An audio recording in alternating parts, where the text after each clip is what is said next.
কি দারুণ হয়েছে দেখো মাছের কালিয়াটা। আমি আজকে মাছের কালিয়া রান্না করেছি, কি সুন্দর দেখতে হয়েছে, খেতেও ঠিক তেমনি। তার জন্য আমি মাছগুলো দেখো কেটে নুন হলুদ মাখিয়ে নিয়েছি। মাছগুলোকে আমি ভাজা করব। এই মাছের কালিয়াটা খেতে খুবই টেস্টি লাগে। উনুনটা আমি জ্বালিয়ে নিচ্ছি, নিয়ে মাছগুলো ভাজা করব। এই রেসিপিটা আমার কাছে খুবই ভালো লাগে, তাই আমি আপনাদের সঙ্গে এই রেসিপিটা শেয়ার করলাম। কমেন্ট করে জানাবেন কেমন লেগেছে। এবার আমি মাছগুলোকে ভাজা করে নেব। তেল দিয়ে দিলাম, একে একে আমি মাছগুলোকে সব ভাজা করে নিয়ে তারপরেই রান্না করব। একটু নুন দিয়ে দিলাম, তাহলে মাছগুলো আর লেগে যাবে না কড়াইতে।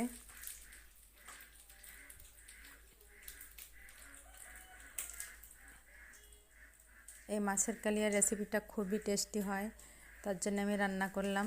একটু পেঁয়াজ কুচি করে নেব।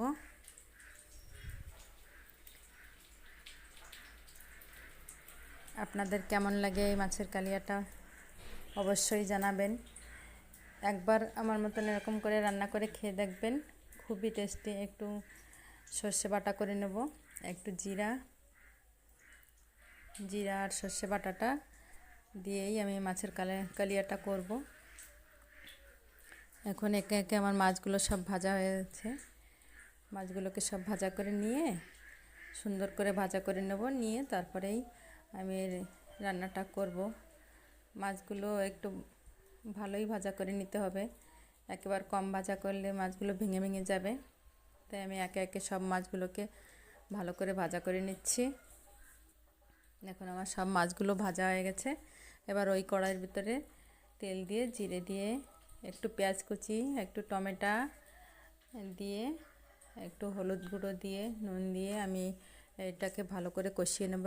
একটু কাশ্মীরি লাল লঙ্কার গুঁড়ো দিয়ে দিলাম, আর এই যে সে জিরে আর সর্ষে বাটাটা দিয়ে মশলাটা ভালো করে কষিয়ে নেব। কষিয়ে নিয়ে অল্প করে একটু জল দেবো। আমি এখানে অনেক জল ইউজ করব না, অল্প করে জল দেবো, কারণ আমার এখানে ঝোলটা গাঢ় গাঢ় থাকবে। ঝোলটা ফুটে উঠলে এর ভিতরে আমি মাছগুলোকে দিয়ে দিলাম।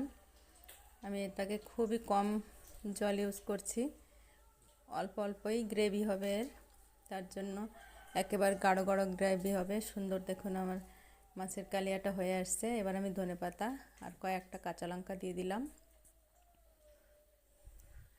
খুব বেশি জল দেব না এই কারণে, কারণ কি মাছগুলো ভেঙে যাবে। দেখুন রান্নাটা আমার হয়ে গেছে, কি সুন্দর রান্না হয়েছে। একবার খেয়ে দেখবেন কেমন লাগে, আর কমেন্ট করে প্লিজ জানাবেন যে আমার রান্নাটা কেমন লেগেছে। আমার চ্যানেল যদি নতুন থাকে